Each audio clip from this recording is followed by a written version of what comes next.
Olá pessoal, hoje é segunda-feira, 25 de novembro de 2019. Segunda-feira é dia de Fernando Alberto, sempre por perto em 3 pontos. E nos 3 pontos de hoje vamos conversar sobre a condição dos voos para Francisco Beltrão, Pato Branco, a sua importância para o sudoeste do Paraná e também ainda discussão a respeito do futuro aeroporto regional.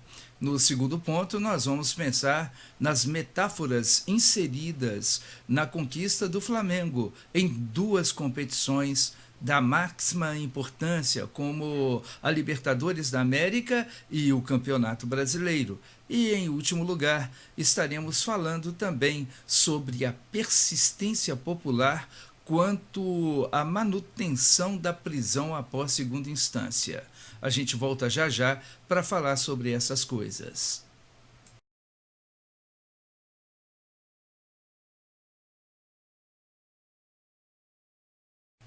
Deixe meu primeiro ponto, compartilho com você a reflexão referente aos voos que operam no sudoeste do Paraná, especialmente os operados pela Azul em Pato Branco e pela Gol em Francisco Beltrão.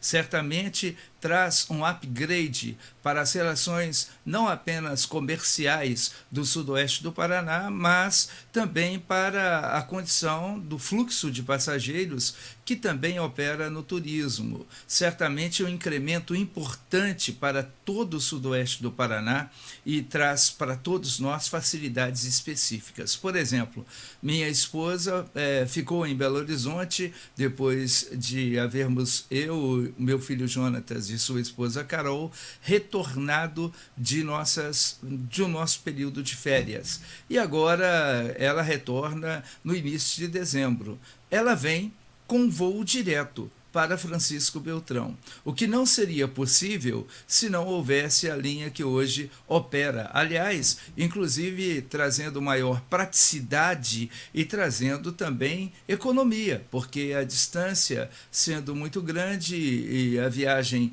de outra forma forçaria-nos a adquirir uma passagem para outro aeroporto com gastos e acréscimos financeiros desnecessários. Francisco Beltrão hoje ganha muito com a operação da Gol. O Sudoeste já havia ganhado bastante com a operação dos voos da Azul em Pato Branco. Mas uma coisa que desejo chamar a atenção, estas ações ainda tornam limitadas as possibilidades para o Sudoeste, porque são voos ainda pequenos que operam nessa condição, embora a projeção de Pato Branco seja também de fazer ampliações no seu aeroporto para possibilitar aeronaves com 140 passageiros já para o próximo ano, ainda assim isso torna limitado a questão das possibilidades de voos internacionais, de negociadores que vêm de longe para estabelecer os seus negócios aqui no sudoeste do Paraná. Portanto, a luta e a premência de um aeroporto regional que seja um aeroporto que sirva a todos os municípios, que opere em favor de todo o sudoeste, para que amplie as suas possibilidades, inclusive de turismo e também as possibilidades de negociações, o que traz um impacto positivo sobre a economia,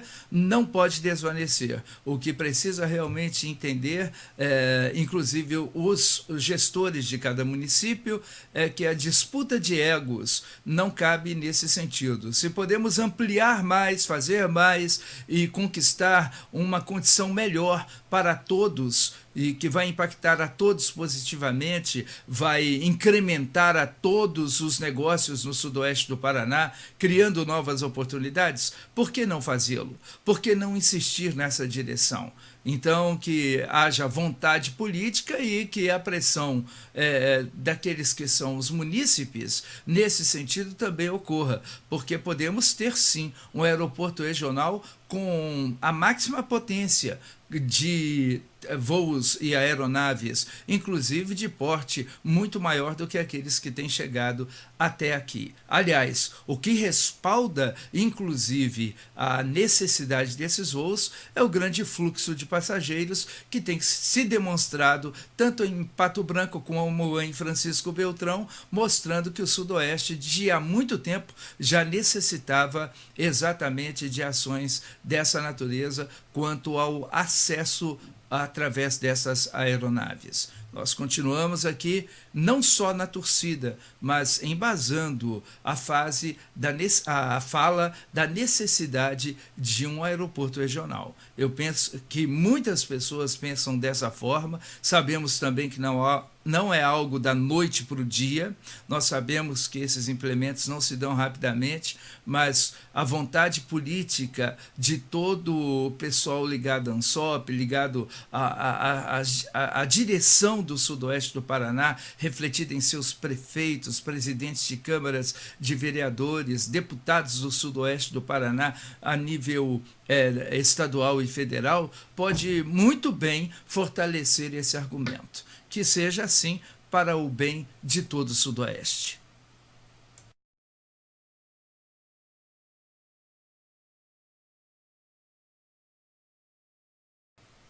Mais do que metáforas, lições. É assim que vemos as conquistas efetivadas pelo Clube do Flamengo em relação à Libertadores da América e ao próprio Campeonato Brasileiro.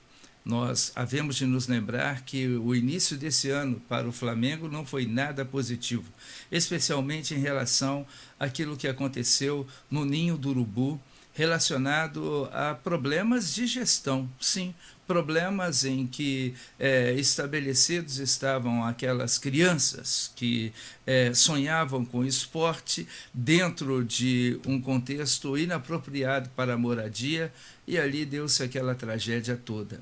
E em tão pouco tempo, a própria equipe conseguiu passar por essa situação, tem ainda a resolver muitas questões ligadas àquela situação trágica, especialmente relacionada às famílias, mas ao mesmo tempo conseguiu manter-se focada na construção dos seus objetivos com a continuidade dos esforços esportivos da sua equipe principal. E isso, por si só, já mostra a importância de ter uma boa gestão, porque qualquer condição externa em clubes que também têm a mesma importância, trouxeram impactos muito mais negativos e desviaram do foco a possibilidade de uma continuidade equânime rumo a conquistas, e o Flamengo soube gerenciar todas essas coisas exatamente porque se manteve focado em uma questão, manter equilibrado as suas finanças desde o início de gestões que se tornaram sérias e que procuraram, em primeiro lugar, solucionar a médio e longo prazo aquilo que a equipe devia. É lógico que existem muitas dívidas ainda nessa circunstância, mas o Flamengo também soube gestionar a venda dos jogadores e com isso encheu os seus cofres, trouxe uma solução econômica para implementar uma equipe que pudesse dar respostas como tem dado, e poucas equipes do mundo conseguem fazê-lo, obtendo o campeonato nacional e obtendo um campeonato sul-americano que vai dar-lhes ainda a possibilidade de disputar o Mundial, tudo isso no mesmo ano. E mais do que isso, as duas conquistas concluídas em um só final de semana. Há de se pensar nessas coisas para quem lida com o ambiente esportivo, sobre como lidar com as pressões internas e externas. Isso tudo fala muito de gestão. Eu acho que as equipes esportivas hoje que pretendem longevidade e que querem estar consideradas entre as equipes sérias do mundo não o farão sem estabelecer esta condição de uma gestão bem aplicada. É algo que vai se integralizando. Uma boa gestão, um ambiente bom para se treinar as equipes, sejam elas as equipes que estão em base, as equipes principais, uma condição boa no sentido de estrutura para que se possa, então, efetivar no campo as conquistas que todos sonham. Certamente, Flamengo hoje tem a marca fortalecida, tem horizontes muito positivos, porque está com a Libertadores assegurada para o próximo ano, tem à frente a disputa do Mundial Interclubes, e isso também, logicamente, só valoriza a marca. Quer dizer, fazer a coisa certa a partir das estruturas mínimas pode levar a um passo futuro bem maior. A única mancha, a única dificuldade que fica nisso tudo é o que aconteceu no Ninho do Urubu. Mas acho que isso também serve de metáfora e lição para muita gente que não leva a sério aqueles que passam por suas equipes, desde a base até a estrutura principal. Essas tragédias podem e devem ser evitadas, certamente com uma previsibilidade e o respeito aos que estão ligados ao clube, seja como atletas, funcionários, pessoas que estão inseridas a todos esses contextos aí. Parabéns ao Flamengo pela sua conquista e parabéns pelas lições que essa equipe deixa em tão pouco tempo de gestão, agora, sobretudo, de firmeza dentro da cancha, dentro do campo. Os atletas jamais se entregaram, especialmente na final contra a equipe do River Plate, que, aliás, fez um excelente jogo. Mas, como eu costumo dizer, quando estão todos juntos, o tempo todo, o jogo todo, ninguém desiste até o final. E foi exatamente isso que aconteceu na conquista do Flamengo, especialmente a da Libertadores, em uma partida única. Ficam aí as lições para quem quiser levar para o seu ambiente, tanto esportivo quanto empresarial. Dá muito o que pensar uma conquista dessa natureza.